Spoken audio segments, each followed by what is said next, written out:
त्रिजल, बहुत छोटे होती जिंदगी की रंगत अलग ही होती है। जैसे जैसे आंखें दृश्यों को समझने लगती हैं, महसूस होता है आप हरे भरे खुले मैदान में हैं, लहराते पेड़ हैं, संगीत सुनाती चिड़िया हैं, आकाश में फुदकते हुए बादल हैं। सब सुंदर है, पर थोड़े और बड़े होने पर अक्सर रंग गड़बड़ होने लगते हैं। आंखों के जरिए जो कुछ भी दिखाई देता है, जहन उन चीजों को ठीक से डिकोड नहीं कर पा रहा होता।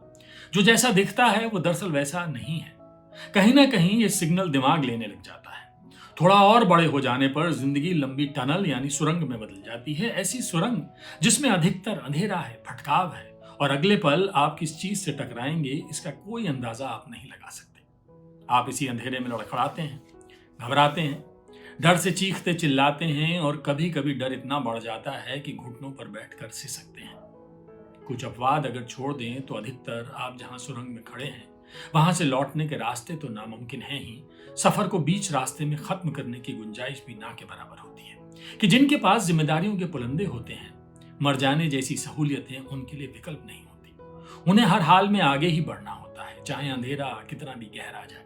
समय के साथ पुलिंदों का भार बढ़ता जाता है, कंधों पर भी और पैरों में बंधी जंजीरों का भी। आप लौट नहीं सकते, मर नहीं सकते, तो सुरंग की दूसरी तरफ निकलने की कवायद में लगे रहते हैं। कभी कभी सुरंग में कुछ छेद दिखाई देते हैं जिनमें से बाहर की रोशनी खुदा की नेमत की तरह आती है। आप कुछ पल उसे निहारते हैं, जीते हैं, जज्ब करते हैं कि आप खुद भी जानते हैं यही वो संजीवनी है जो आगे के गहन अंधेरों में लगातार चलते रहने की हिम्मत देती है। फिर वही पहेलियां। ये कहानी सुनाने के बजाय साफ साफ कहोगी मतलब क्या है इस सब का? वही बता रही हूं। कभी कभी इन छेद के मुहाने पर कुछ लोग भी मिलते हैं। हम उनके साथ वक्त बिताते हैं, हंसते हैं, मुस्कुराते हैं। ये वही लोग होते हैं जो आपको जिंदगी के सबसे खूबसूरत पल देते हैं, बशर्ते कि आप कुछ समय के बाद वहां से आगे बढ़ जाएं, क्योंकि बहुत मुमकिन है अगर उसके बाद का रास्ता साथ तय करने की आपने कोशिश की तो आगे जाकर अंधेरे में एक नहीं, दो लोग एक साथ सिसकते हुए मिलेंगे। जो दरअसल एक खौफनाक बात है। साथ रोना मुझे नहीं भाता, साथ हंसना अच्छा लगता है। रोने के लिए एक अदद अकेलापन चाहिए होता है जिसमें किसी और के होने की गुंजाइश नहीं है। तुम आसमान में भेजी गई वो दुआ हो जो कबूल हुई, जिसने रोशनी में लपेट कर अचंभित करने जैसे दृश्य मेरी आंखों के आगे एक के बाद एक खोले। मेरे अब तक के जीवन के सबसे खुशनुमा दिन हैं ये। गिनती में महज 5 ही सही, पर कभी कभी लोगों की पूरी जिंदगी गुजर जाती है और 5 पल नसीब नहीं होते। बड़े खुशकिस्मत होते हैं वे लोग जो जिंदगी में 5 दिन तो जिए हों। ऐसी रोशनी भरे दिन देने के लिए तुम्हारा शुक्रिया, बार बार शुक्रिया। इतना मिल पाना भी खुदा की नेमत है त्रिजल। दरअसल हम इंसानों की कौम एक नाशुक्री कौम है। जो नहीं मिलता उसमें हमेशा अटकी रहती है, और जो मिला होता है उसे याद करके शुक्रगुजार और खुश होने के बजाय उसके ना होने में पीड़ा और भय से भरी रहती है। जबकि सच तो यह है कि जिस भी चीज को परमानेंट बनाओगे उसका असर जिंदगी से खत्म हो जाएगा। खुशी भी तब तक खुशी है जब वो लंबे दुखों के बीच में मिले। अगर वो लगातार बनी रहे तो उसका भी असर खत्म हो जाता है। हो गया तुम्हारा प्रवचन? तुम इतनी भी समझदार नहीं हो जितना बन रही हो। मुझे तो ये समझ नहीं आ रहा कि तुम कन्विंस किसको करना चाहती हो, खुद को या मुझको। मैंने उसके दर्शन ज्ञान पर चढ़कर कहा। वो चुप हो गई। मैंने जो आपको ये हिस्सा सुनाया, ये सुषमा गुप्ता की किताब कितराह का है। कितराह बड़ी खूबसूरत किताब है इसमें, और प्रेम कहानी है, एक नए बैकड्रॉप पर है। मुझे ये कहानी इस वजह से भी पसंद आई क्योंकि इसमें एक यात्रा है। 2 लोग एक यात्रा पर निकले हैं, और यात्रा में वो जहां जहां जाते हैं उसको तो एक्सप्लोर करते ही हैं, साथ ही एक दूसरे को भी एक्सप्लोर करते हैं। दोनों एक दूसरे को समझते हैं, जानते हैं कि उनके बीच में क्या गुजरा है, कहां से आए थे वो। दोनों की अपनी अपनी कहानियां हैं, दोनों अपने पास से लड़ रहे हैं, दोनों भविष्य को लेकर आशंकित हैं। और जो रास्ता सुषमा गुप्ता ने चुना है, इत्तेफाक की बात है, वो रास्ता मेरा देखा हुआ है।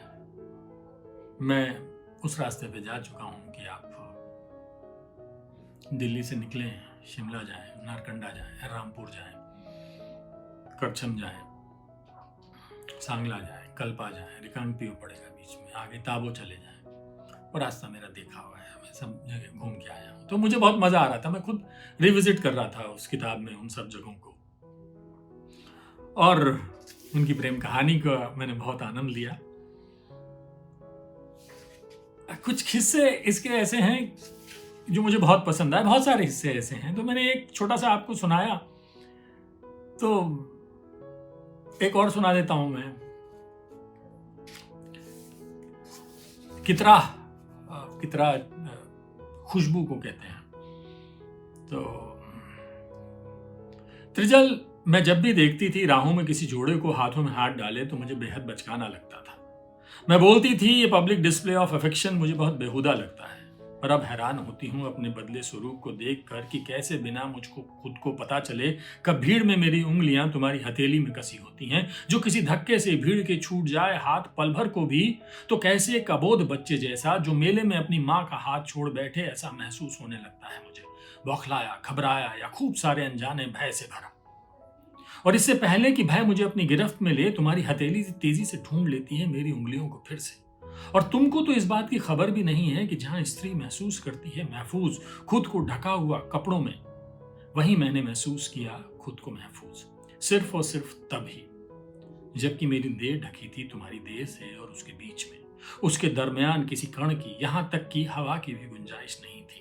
तुम्हारी उंगलियां जिस तरह से बिछती जा रही थी हर हिस्से पर मेरे अनगिनत सितारे मेरे भीतर जगमगा रहे हैं। तब से रोशन हो गया है मेरा होना मेरे लिए भी। तुमसे जाना है मैंने जिंदा होना होता क्या है त्रिजल, जिंदा होना होता क्या है त्रिजल। त्रिजल तुम्हें शायद दिखाई ना दे, पर इस लम्हा मेरी उंगलियों में बहुत सारे रंग लगे हैं, रंगों के मायने बदल गए हैं मेरे लिए।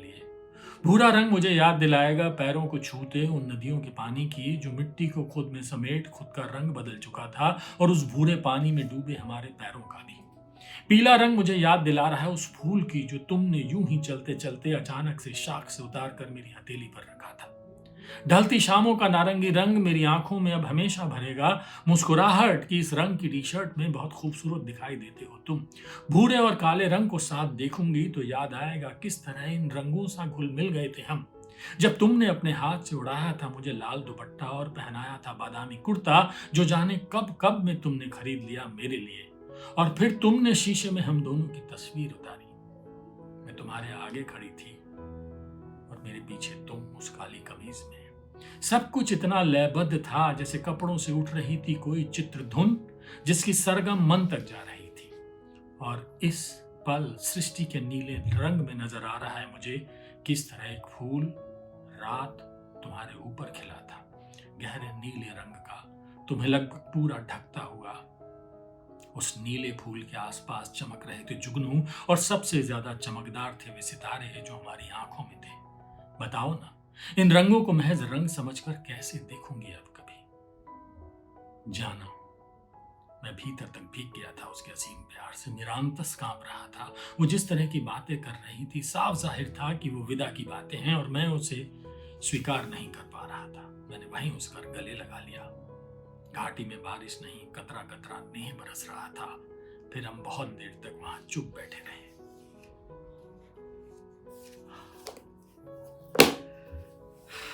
कितनी खूबसूरत लाइनें थी ना।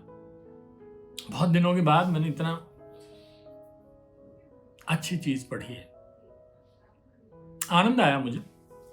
प्रेम कहानी वैसे भी मुझे आकर्षित करती है, प्रेम मुझे आकर्षित करता है। हिंद युग की किताब है ये भी, 249 रुपए की और 256 पेज की किताब है। आप पढ़ सकते हैं, पढ़िए। नई दुनिया से आपका परिचय होगा, इतना कह सकता हूं मैं। और भाषा, मुझे सुषमा जी की कहानियां भी मुझे बहुत अच्छी लगी थी, मैंने उनको पढ़ा है, तो मुझे आनंद आता है उनको पढ़ने में। आप भी पढ़िए। एक जिंदगी है इश्क।